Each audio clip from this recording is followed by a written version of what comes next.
Bueno, el título del mensaje de hoy es Cuida el cuerpo. ¿A cuántos les gusta cuidar el cuerpo? A todos nos debería de gustar cuidar o procurar cuidar el cuerpo. Y cuando usted escucha esta palabra o esta expresión, cuida el cuerpo, podemos fácilmente pensar en hacer ejercicio, ¿cierto? Podemos pensar en tener una alimentación balanceada. Podemos pensar en tener relaciones armoniosas con todas las personas, tener tiempos de descanso. ¿A cuánto les gusta descansar? A todos, ¿verdad?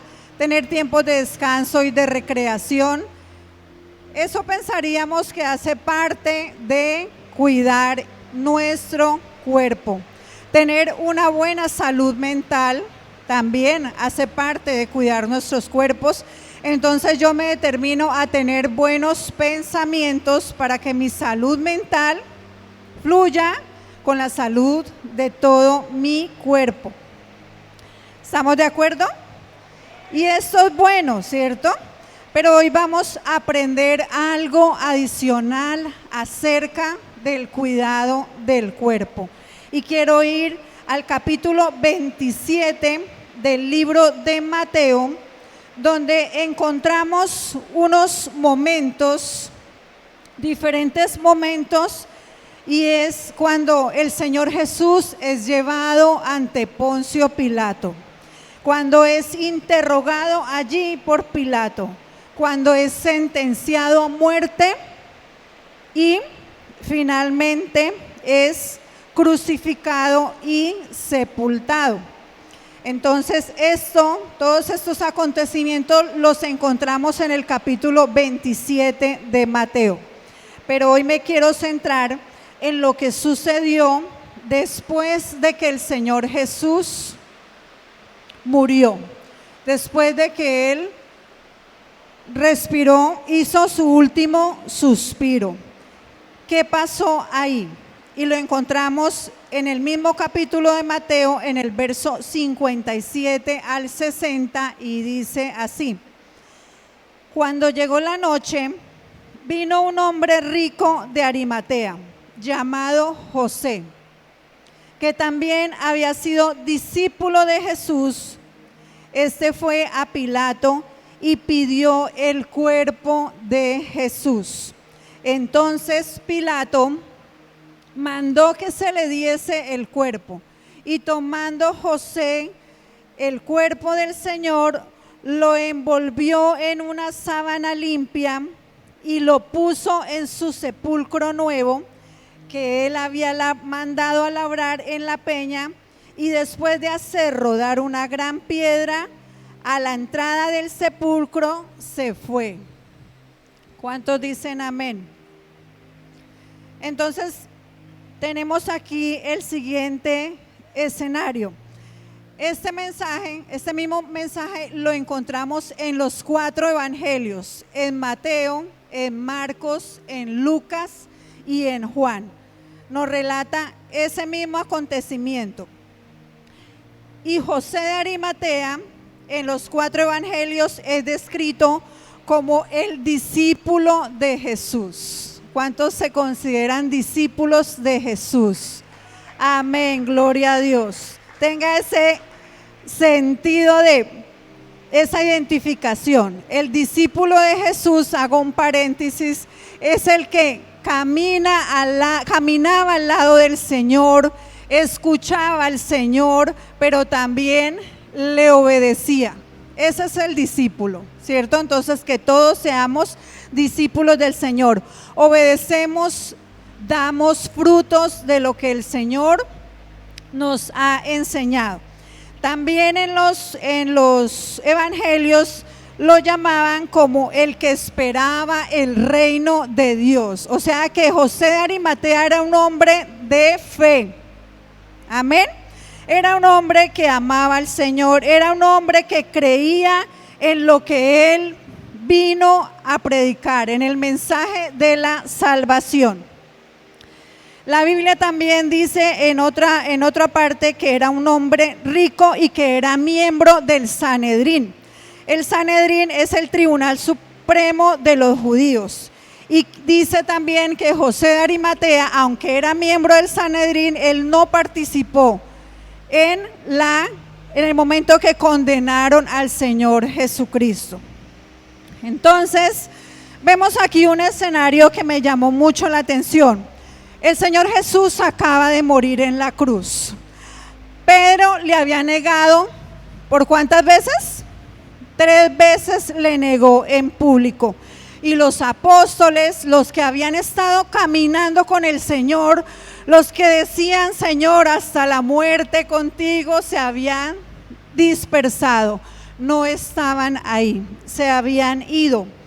Pero me llama mucho la atención este hombre, José de Arimatea, porque dice que él fue el único que se fue a la presencia de Poncio Pilato y le pidió el favor, tal vez le rogó que le entregara el cuerpo del Señor Jesús, que le entregara el cuerpo de su maestro, porque él quería darle una sepultura digna. Y esto a mí me conmueve, porque me imagino un escenario muy triste, ¿cierto? Recordemos que el Señor había sido crucificado en medio de 2 ladrones. Y el Señor quedó allí. Recordemos cómo la Biblia relata que su cuerpo casi fue desfigurado. Y José de Arimatea toma la decisión de ir y pedir el favor de que le entregaran el cuerpo. Y lo hacen, para mí esto es un acto de amor. Y enseguida dice que él toma el cuerpo del Señor, procede a desclavarlo porque estaba clavado a la cruz de madero, procede a desclavarlo para poderlo bajar de allí. No era una tarea fácil, porque la cruz también tenía una altura. Entonces imagínense más o menos el escenario de lo que hizo José de Arimatea. Y dice, y yo me imagino que con mucho dolor, con mucha ternura, limpió el cuerpo de Jesús, lo bajó con mucho cuidado para poderlo envolver en una sábana y poderlo llevar y sepultarlo. Y dice que lo sepultó en una tumba nueva, y era una tumba de propiedad de José de Arimatea. Él la había mandado a labrar en la piedra y era para él, para cuando él muriera. Pero tuvo un corazón generoso y dijo, allí en mi tumba nueva voy a sepultar al maestro. Y algo que el Espíritu Santo me regalaba esta mañana es que este hombre fue sensible y fue un hombre usado, porque a través de él se cumple la profecía de que al tercer día el Señor Jesús iba a resucitar, que esa piedra iba a ser movida y que el Señor Jesús iba a resucitar. El cuerpo del Señor no podía quedar allá colgado en esa cruz de madera, pero me llama mucho la atención porque este varón fue el único que lo hizo. Y me preguntaba, ¿dónde estaban los hermanos de Jesús? ¿Dónde estaba la madre de Jesús? ¿Dónde estaban todos los que decían amar al Señor y lo seguían y creían en Él? Entonces hay algo especial en José de Arimatea. Fue instrumento para que la palabra de Dios y las profecías que habían sido dadas hace muchos miles de años atrás se cumplieran. ¿Cuántos dan un gloria a Dios?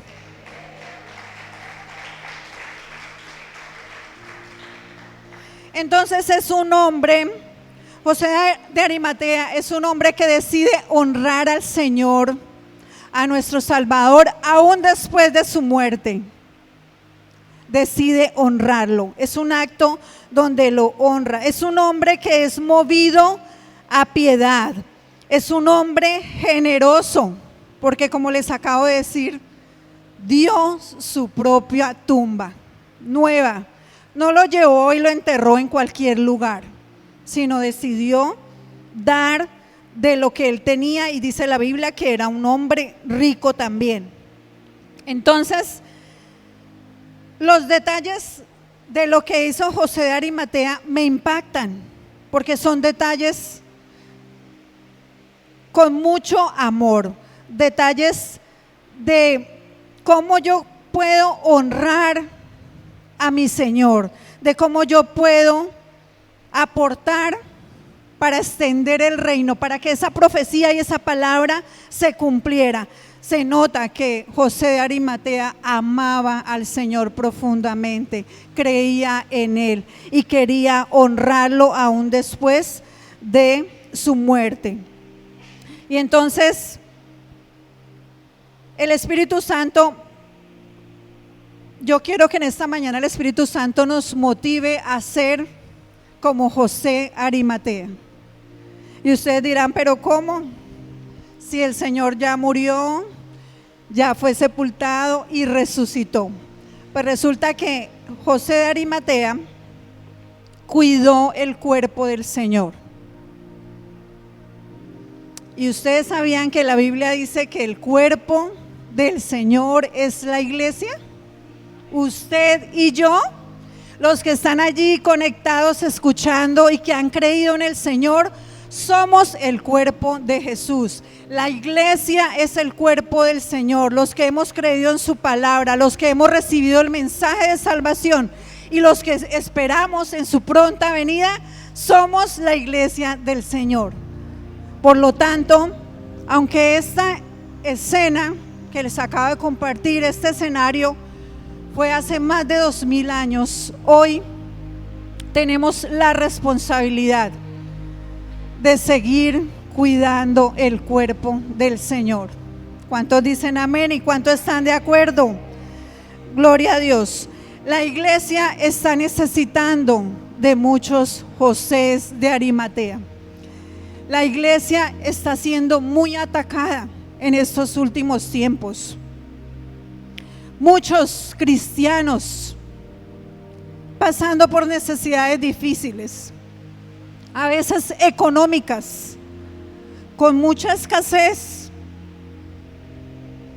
quizá madres, viudas,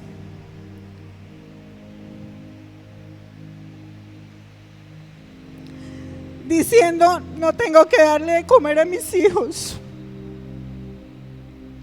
Quizá personas luchando con la depresión, con la soledad, con enfermedades, y se sienten solos,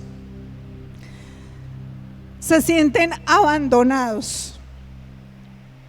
Y por eso, iglesia,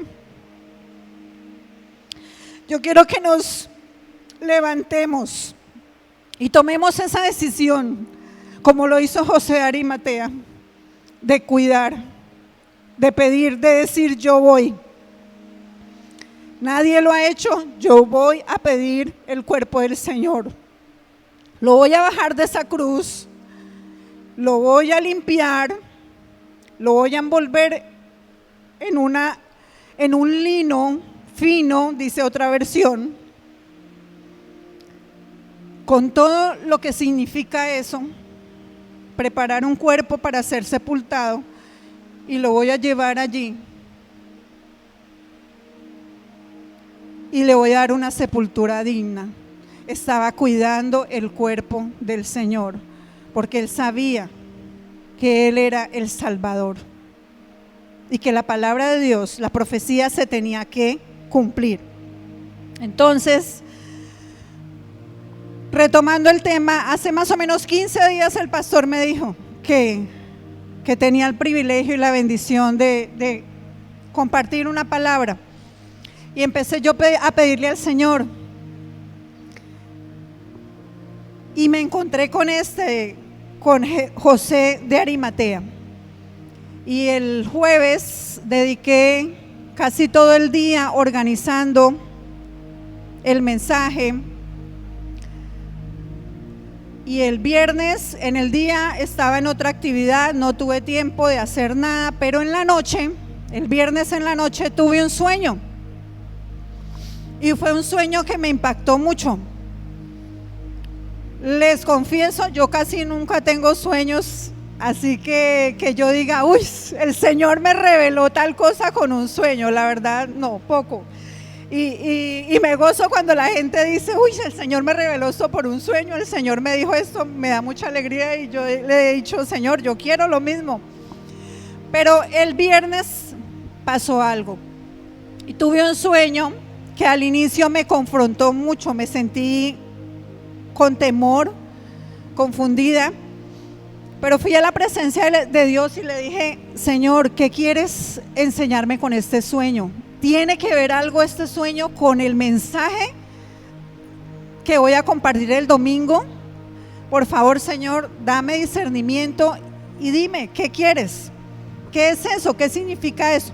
Y les voy a contar rápidamente, porque considero que es muy importante. Yo se lo compartí a mis pastores y ellos, después de que había ido a la presencia de Dios y el Señor me había revelado algunas cosas, mis pastores me ayudaron a enfocarlo también en otros puntos, y efectivamente tenía mucho que ver con la palabra de hoy para la gloria del Señor. Y resulta que en el sueño fueron 4 momentos diferentes. El primer momento, yo estoy saliendo de un banco con una buena cantidad de dinero en efectivo.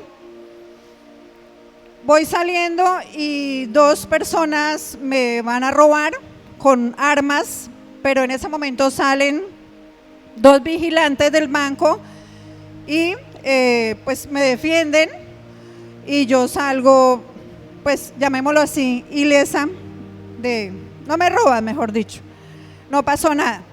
En el segundo escenario iba caminando yo con mi esposo, como por un centro, una calle, habían varias personas. Otros 2 hombres empiezan a disparar, muchas personas mueren a mi alrededor, caen al piso y ellos están disparando así a mucha gente. Y cuando yo veo esto, yo abrazo a mi esposo y nos tiramos al piso.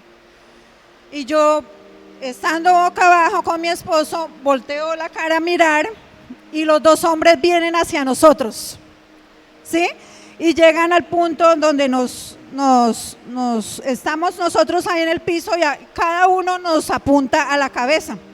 Y yo recuerdo que en ese momento dije, Señor, en tus manos estamos y recíbeme en tu presencia, porque yo dije, aquí ya nos mataron. Ellos efectivamente disparan y vaya sorpresa, no tenían balas, no había ni una bala. Y en ese momento ellos se dispersan. Cuando ven que disparan y no pasa nada, no salen las balas, se van. En el tercer momento estoy como en mi lugar de trabajo con varias personas y llega un hombre también a matarme. Yo lo veo, la puerta está cerrada, pero es en vidrio. Yo lo veo, aunque no le veía arma, yo sentí que él venía a atacarme. Entonces, con unas palabras de engaño, le dice algo a una empleada, una persona que está ahí conmigo, y ella le abre. Cuando yo lo vi, yo me retrocedí y me escondí en un baño. Pero fue algo extraño. El baño era como en cristal también. Y bueno, yo veía todo y los demás también veían todo. Pero yo me metí allá en el baño y el hombre efectivamente apenas pudo entrar al lugar, se dirigió hacia donde yo estaba y empezó a dispararme.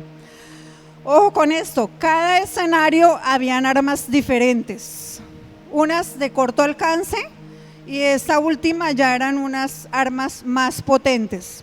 Empieza a dispararme y yo dije, aquí fue, ya no hay nada que hacer. Y resulta que cuando el hombre empieza a disparar, esos cristales eran blindados y no pasó ningún arma. El hombre disparó, cristales blindados, salió y se fue. En el cuarto escenario me veo yo también, pero ya sí la persona me hiere y yo caigo al piso, ¿sí? Caigo herida al piso y veo otra persona que está ahí a mi lado, como llorando, pues, como ayudándome y tratándome de levantar. Y al final me veo yo en un carro haciendo una videollamada a un familiar, pero me veo bien. Entonces, ese fue el sueño, hasta ahí. Entonces yo dije, pero ¿qué significa todo eso? ¿Qué pasa? Ayúdame, Señor, ¿qué me quieres hablar? ¿Qué me quieres decir? Y empieza el Espíritu Santo a darme discernimiento. Y entonces, son diferentes ataques. La iglesia está siendo atacada. El diablo no se queda quieto, ¿sí? ¿Cuántos han podido percibir ataques del enemigo? Muchos, ¿verdad? De diferentes maneras. Varios escenarios. Mis finanzas, me querían robar mi dinero. Mi familia, estaba con mi esposo. Mi trabajo, ¿cierto? Una sociedad. El enemigo, dice la palabra de Dios, que él viene para robar, matar y destruir. Dios ha venido a nuestras vidas para darnos vida y vida en abundancia. ¿Cuántos lo creen? Gloria a Dios. Y en esas diferentes situaciones veía diferentes armas y yo le decía al Señor, pero ¿por qué diferentes armas? Pues, querida iglesia, el enemigo, si lanza un ataque contra ti y no pasa nada, no se queda quieto, va a buscar un arma más letal, o sea, un área donde usted, como dicen por ahí, más le duela, ¿sí? Son las estrategias que tiene Satanás para destruir a los hijos de Dios. Por eso, iglesia, no nos podemos quedar dormidos. Por eso, iglesia, tenemos que levantarnos en oración, en ayuno, en clamor, por cada uno de nosotros. ¿Y por quiénes más? Por nuestras familias, por nuestros hogares, por la iglesia. Porque a veces decimos, yo estoy bien, mi familia está bien, gloria a Dios, qué bendición, mis finanzas están bien. Pero la familia en la fe, el cuerpo de Jesús está sufriendo. El cuerpo del Señor necesita hombres y mujeres con una sensibilidad como la tuvo este varón, José de Arimatea, de decir, yo voy a hacerle una llamada a esta persona porque me soñé anoche con él, porque me acordé de esa persona que no ha vuelto a la iglesia, porque están pidiendo oración por esa persona que está disque enferma. Voy a hacer una llamada, voy a mandarle un texto bíblico, una cita bíblica que lo fortalezca en este momento difícil. Voy a sacar de mis recursos y le voy a hacer un mercado a esa viuda que no tiene para darle a sus hijos. Voy a darle una ofrenda a mi familia pastoral, porque ellos hacen parte del cuerpo de Cristo. Y nosotros tenemos el deber y la responsabilidad de cuidarlos a ellos también, de bendecirlos también y de levantar sus brazos. Ellos también sufren, ellos también se cansan, ¿sí? A veces somos buenos llamando a los pastores: pastor, estoy pasando por esta necesidad. Pero ¿quién llama a los pastores? ¿Cómo están? Yo sé que aquí muchos lo hacen, que somos una familia de verdad. Yo lo he sentido en momentos de dificultad. He sentido el respaldo de mis hermanos, de mis hermanas en la fe, de mis pastores. He sentido el respaldo espiritual en oración, ahí siempre pendientes. Y eso es lo que hace la diferencia, para cuidar, para que la iglesia se conserve, para que todos los que estamos acá y los que están viendo esta transmisión o posteriormente la vean, sientan que hay un apoyo, que vale la pena venir a la iglesia. Pero no tomemos actitudes equivocadas, como a veces pasa, no aquí, en otras iglesias. ¿Cierto que aquí no pasa? Aquí no somos egoístas. Aquí no estamos ensimismados. Es que primero yo. Esto es lo que yo necesito. Yo necesito esto, necesito aquello para estar bien. Y los demás, pues cada uno que mire a ver cómo se rebusca. Esa no es la actitud, iglesia. En la Biblia dice que en el mundo tendremos aflicciones.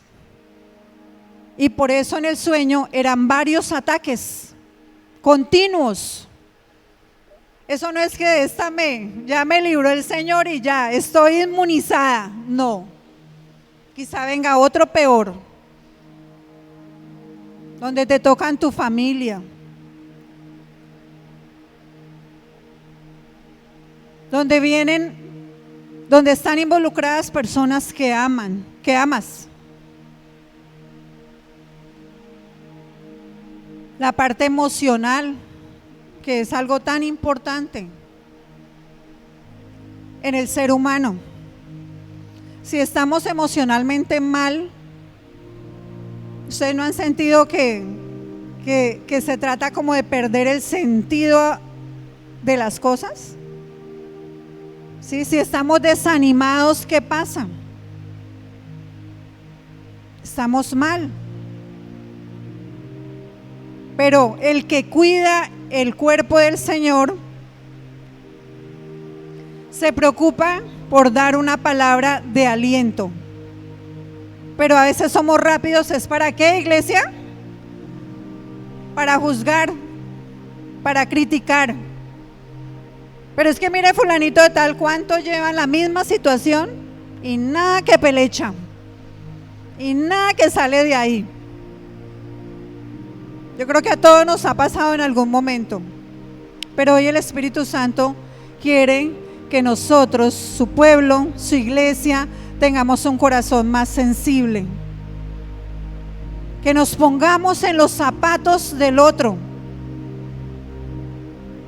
y que no juzguemos, sino que abracemos, que demos una palabra de consuelo, que demos una palabra de esperanza, que demos una promesa de parte de Dios, que le digamos al otro: como yo me sentí en ese sueño, hasta aquí llegué. Y es tremendo, pero hay personas de la iglesia que se sienten así: ya no puedo más, ya qué voy a hacer. Pero cuando se levanta un José de Arimateo y le dice: tranquila, que no estás sola, ¿en qué te puedo ayudar? ¿Cuál es su necesidad? Voy a estar orando por eso. Hay una iglesia que te ama, Dios te ama, y hay una iglesia que te ama y quiere ayudarte. Mire cómo cambia el escenario, ¿no le parece? ¿Cuántos desean tener un José de Arimateo a su lado en esos momentos de dificultad? Gloria a Dios.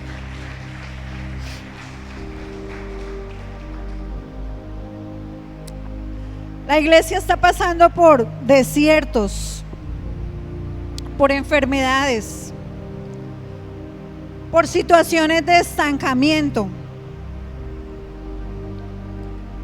Y necesitamos pedirle al Señor que nos revista de piedad, que nos revista de mansedumbre, que nos revista de misericordia.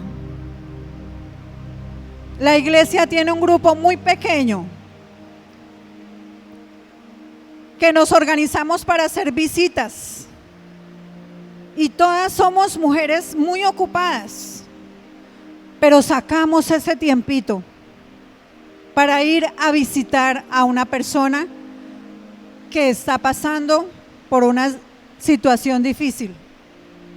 Y ustedes no se imaginan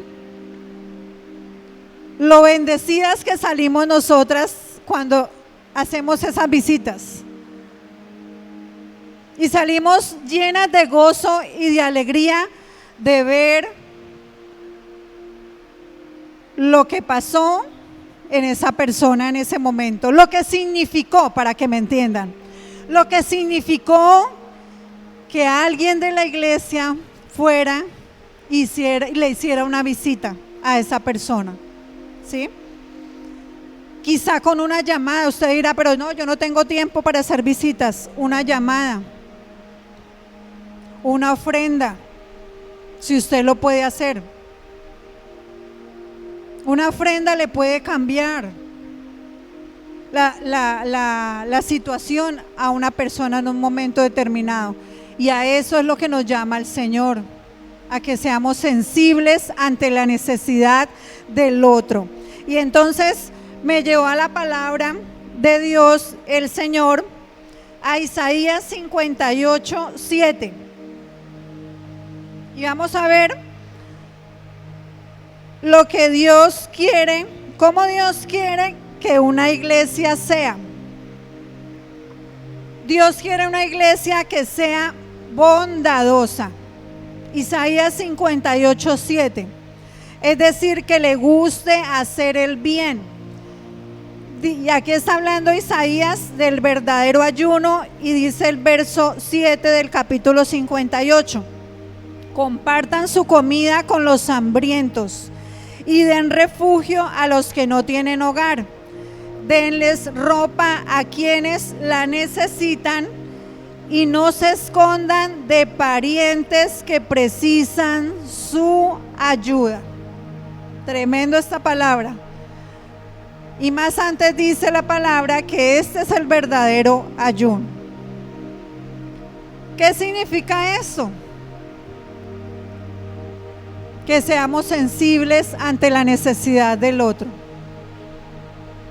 Qué sabroso que nosotros tengamos desayuno, almuerzo y comida, ¿cierto? Que tengamos ropa para vestirnos, no nos falta nada. Pero ¿qué hay del otro que está pasando por una necesidad? Y algo que me llama la atención: no se escondan de los parientes que necesitan ayuda. A veces nos pasa, nos hacemos los que como que no es con nosotros. Entonces sabemos que hay un familiar que está pasando necesidad y ni siquiera somos capaces de bendecir a nuestra propia familia. ¿Qué se puede esperar de bendecir a un hermano en la fe si no estamos bendiciendo ni siquiera a nuestra propia familia que está necesitada? Y no necesariamente estoy hablando de dinero, estoy hablando de tiempo. ¿Cuántas familiares nuestros están pasando por situaciones difíciles, por problemas, pero no les dedicamos un tiempito porque estamos muy ocupados? No nos interesamos por lo que está pasando la otra persona. Pero eso sí, yo estoy pasando por una situación difícil y sí quiero que los pastores me llamen, que toda mi familia esté ahí, que necesita, que tiene, que le pasa. También la invito a un cafecito, ¿cierto? Quiero que todos estén en función mía. Pero ¿qué estoy dispuesto yo a dar por el otro. Es de pensar.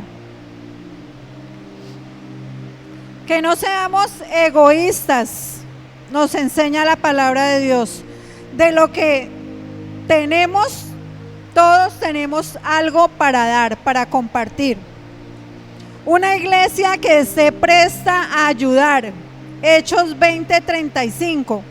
Y dice el apóstol Pablo, y he sido un ejemplo constante de cómo pueden ayudar con trabajo y esfuerzos a los que están en necesidad. Deben recordar las palabras del Señor Jesús, que dijo, hay más bendición en dar que en qué, iglesia, que en recibir.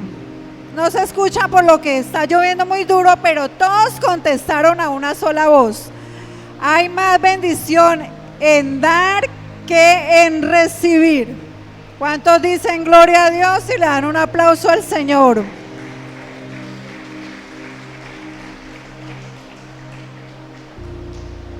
Hay más bendición en dar que en recibir.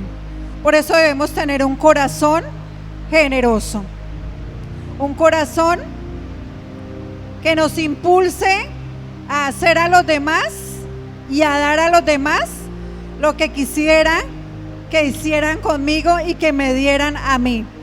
Por eso cuando usted decida en su corazón dar un regalo a otra persona, no le compre lo más feo, no le compre lo más barato. Regálele algo como si fuera ¿para quién? Para usted mismo. Yo estoy segura que usted no se compra cualquier baratija, ni lo más feo, ¿cierto? Uno se compra lo más bonito, lo que a uno le guste. Entonces haga lo mismo con la otra persona. Seamos de bendición para otras personas. Vuelvo y digo, no solo lo material. ¿A cuánto les gusta recibir un abrazo? A todos, ¿cierto? Nos gusta que nos abracen. Hay una amiga muy especial que ella dice que lo que más le gusta venir a la iglesia, pues hablándolo en el contexto de hermanos en la fe, es un abrazo que le da a alguien acá. Y ella dice que ella sin su abrazo no se va, que porque ese abrazo la reconforta mucho a ella. Y es una mujer que vive sola. Entonces, podemos bendecir mucho a una persona simplemente con un abrazo, con una oración, apoyarla, quizá acompañándola a una cita médica. Ahí estamos siendo generosos, estamos dando, regalándole una promesa de parte de Dios. Si yo sé que mi amiga o una hermana en la fe está pasando por una situación de depresión, yo voy y busco en la Biblia, Señor, regálame un versículo que le levante el ánimo a esta mujer. Y la busco y le pido al Espíritu Santo dirección y la pongo en un fondo bien lindo y se la mando al WhatsApp. ¿Eso me costó algo? Me quitó unos minuticos de mi tiempo y nada más. Pero ¿cuánto puede significar esa promesa para esa otra persona? Yo lo he experimentado, les voy a contar rápidamente. Un día una hermana mía me llamó, yo la llamé y me dijo que estaba muy mal. Yo le dije, ¿qué tiene? Me dijo, no sé qué tengo, no sé qué me pasa, pero estoy en una tristeza, estoy en una situación que no sé, me siento muy mal. Hablamos ahí otras cosas y yo quedé muy inquieta. Entonces me fui a la palabra y yo le dije, Señor, dame una palabra para mi hermana. Y hice eso, busqué la palabra, el Señor me la dio, la puse en un fondo bien bonito, se la envié y así pasó. Nunca me dijo nada. Estoy hablando hace más de un año. Hace poco en una charla me dijo, estábamos hablando de algo así, de ese mismo tema, y me dijo, Veré, usted a mí me dio un día y me recordó ese momento. Hablamos, yo le dije a usted que estaba muy mal y usted me mandó un versículo y eso fue algo impresionante para mí. Dijo, yo leí esa palabra y algo pasó en mí. Se me quitó la tristeza, se me quitó lo que tenía. Volví a recobrar ánimo, volví a coger fuerzas y se me quitó lo que yo tenía. Y yo me quedé así y yo le dije, ¿qué palabra le dio? ¿Qué palabra le di yo? Y tanto fue lo que le impactó a ella que me la repitió, se la aprendió de memoria y ese día me la dijo textualmente el versículo que yo le había mandado y yo quedé sorprendida.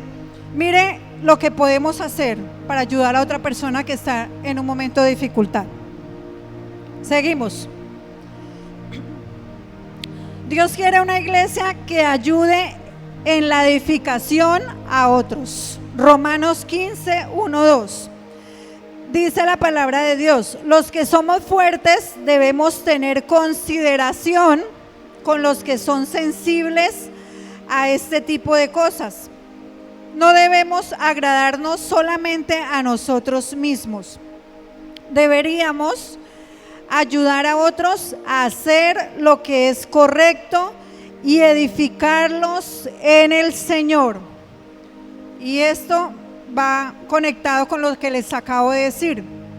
Necesitamos edificarnos los unos a los otros. ¿Cómo lo hacemos? A través de la palabra. Si a mí Dios me enseñó algo, hoy por ejemplo, yo se lo comparto a otra persona, para que esa persona ¿qué? Crezca espiritualmente, para que esa persona aprenda. Si yo veo que la persona está luchando con algún tema y yo puedo ayudarle quizá a sacar dudas de su mente y de su corazón, hagámoslo. Les comento otra anécdota con otra persona que yo veía, la escuchaba hablar y yo decía entre mí, esta persona le tiene miedo a la muerte, le tenía un pavor a la muerte, pero así una cosa terrible. O sea, para ella que le hablaran de morirse, no, la ponía mal. Entonces yo dije, pero ¿por qué? ¿Será que ella tiene dudas de cuando muramos, que este cuerpo físico muera, para dónde va a ir? Entonces debemos estar muy como sensibles a ese tipo de situaciones. Y un día tuve la oportunidad y empecé yo a pedirle al Señor que me diera las palabras y a través de la Biblia para yo poderle explicar a ella y que ella pudiera sacar ese temor. Entonces un día nos sentamos y empezamos a hablar y yo le explicaba y le decía que nosotros, la esperanza de que nosotros somos ciudadanos aquí en la tierra, que todos vamos a morir en algún momento, pero la diferencia es que el Señor tiene una morada para cada uno de nosotros y que Él nos espera con sus brazos abiertos. Entonces, que la muerte no nos debe de generar pánico ni terror. Decía el apóstol Pablo, para mí el morir es ganancia. Gloria a Dios. ¿Cuántos dan un aplauso al Señor? Entonces ahí estamos edificándonos entre nosotros mismos, no creyéndonos que las sabemos todas y que ay, pobrecito el hermanito, no está pero grave. Lea la Biblia, porque la Biblia nos dice que qué pasa después de que morimos, ¿no? Que con amor, con ternura le expliquemos a las personas. Hay veces leemos y no alcanzamos a comprender, pero si otra persona nos lo explica así como de amistad, de charla, la persona es edificada y es bendecida. Entonces, en lo que podamos, edifiquémonos nosotros mismos sobre el bautismo, sobre el diezmo. Yo conozco una persona que tenía muchas dudas y muchos vacíos sobre el diezmo y yo lo escuchaba y un día le expliqué cuáles son las bendiciones de dar el diezmo y él me dice hoy, desde el día que usted me explicó y me dijo todo lo que yo podía ser bendecido, la importancia del diezmo, de las ofrendas, desde ese día tomé la decisión de diezmar, de dar para la obra, porque sé que con esto vienen bendiciones para mí, pero lo más importante es que estoy obedeciendo la palabra de Dios. Entonces, aprovechemos todos cualquier escenario que tengamos para edificarnos los unos a los otros. Amén.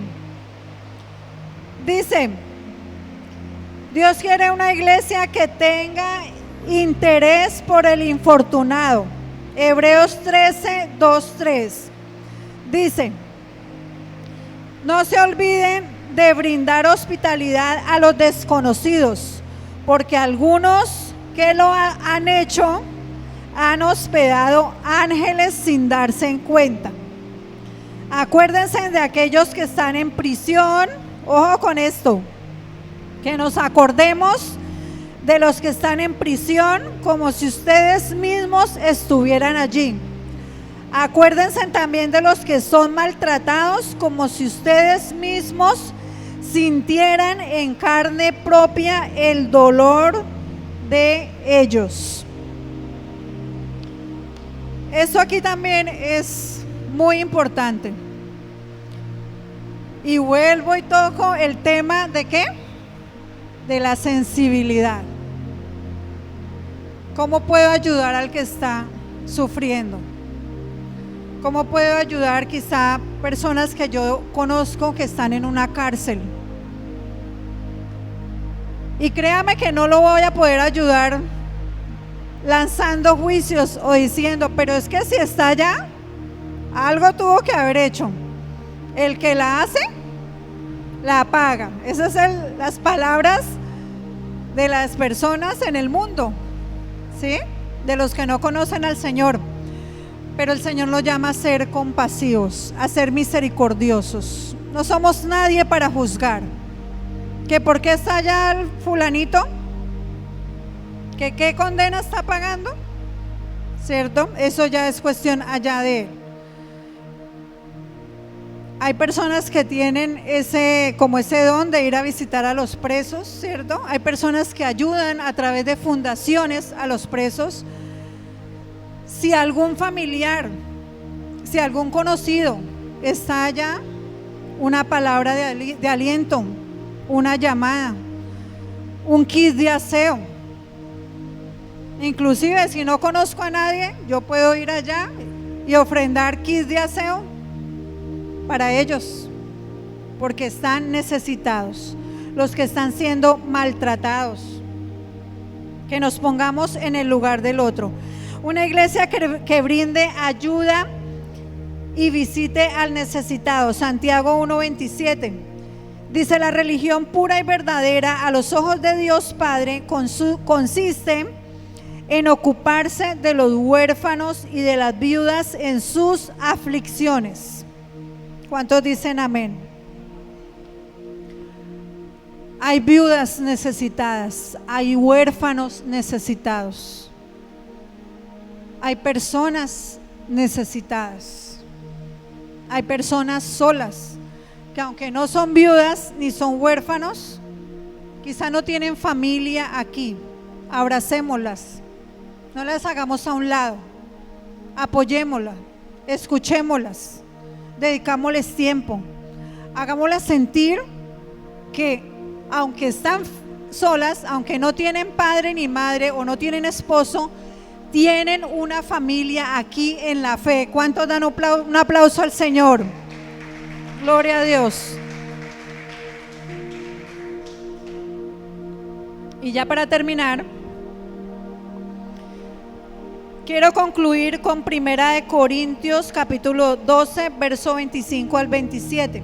Dice la palabra de Dios: esto hace que haya armonía entre los miembros, a fin de que los miembros se preocupen los unos por los otros. Si una parte sufre, las demás partes sufren con ellas. ¿Cuántos dicen amén? Si una parte se le da honra o se goza, hay triunfos, todas las demás partes también se alegran. Todos ustedes en conjunto son el cuerpo de Cristo Y cada uno de ustedes, los que están hoy aquí sentados y todos los que están escuchando a través de YouTube, es parte de ese cuerpo del Señor. Amén. Y Dios les bendiga, y vamos a colocarnos en nuestros pies y vamos a tener un tiempo con el Señor. Es una bendición esta palabra porque entendemos que la situación no es fácil en la actualidad, entendemos que la iglesia está siendo atacada, pero también entendemos que hay un Dios que nos da la victoria. ¿Cuántos lo creen? Hay un Dios. El enemigo intenta robarnos, intenta atacarnos, intenta destruirnos, pero en mi sueño comprendía cómo el Señor, y hacía un repaso de situaciones donde el enemigo ha venido a atacarme, pero Dios ha estado conmigo. El Señor me ha dado la victoria hasta el día de hoy y he podido permanecer en la fe. He podido levantarme. Quizá he caído herida, como me veía en el sueño. Pero lo más bello que el Señor me mostraba a través de este sueño es que en cada escenario habían personas a mi lado, ángeles que Dios colocó en cada momento para ayudarme. Y más cercana estaba la persona cuando caí herida, cuando este hombre impactó mi cuerpo con sus balas y caí desplomada. Pero en medio de mi conciencia y de mi inconsciencia, yo veía una persona a mi lado que lloraba por mí.